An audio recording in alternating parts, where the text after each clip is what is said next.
അന്താരാഷ്ട്ര തലത്തിൽ സാഹിത്യത്തിന് നൽകി വരുന്ന പ്രധാനപ്പെട്ട പുരസ്കാരങ്ങളിൽ ഒന്നാണ് ഇന്റർനാഷണൽ ബുക്കർ പ്രൈസ് അഥവാ അന്താരാഷ്ട്ര ബുക്കർ സമ്മാനം.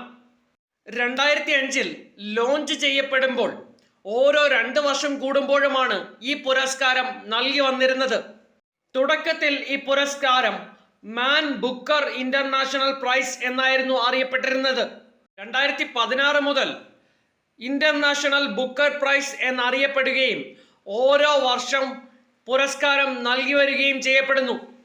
ഇംഗ്ലീഷ് ഭാഷയിലേക്ക് പരിഭാഷപ്പെടുത്തുകയും ഇംഗ്ലണ്ടിലോ അയർലൻഡിലോ പ്രസിദ്ധീകരിക്കുകയും ചെയ്ത പുസ്തകങ്ങൾക്കാണ് ഈ പുരസ്കാരം നൽകുന്നത്. 50,000 പൗണ്ട് അഥവാ 57.37 ലക്ഷം ഇന്ത്യൻ രൂപ ആണ് ഈ പുരസ്കാരത്തിന്റെ സമ്മാനത്തുക. ഇത് എഴുത്തുകാർക്കും പരിഭാഷകർക്കുമായി വീതിച്ചു നൽകും.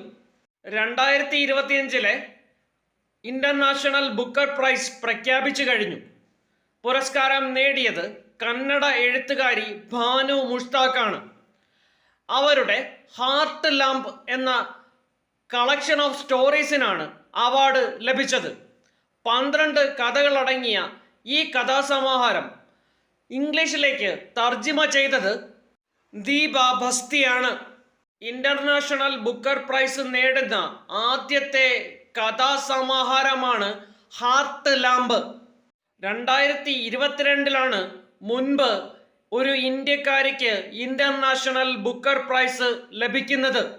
ഗീതാഞ്ജലി ശ്രീയുടെ ടോംബ് ഓഫ് സാൻഡ് ആണ് അന്ന് പുരസ്കാരം നേടിയ കൃതി.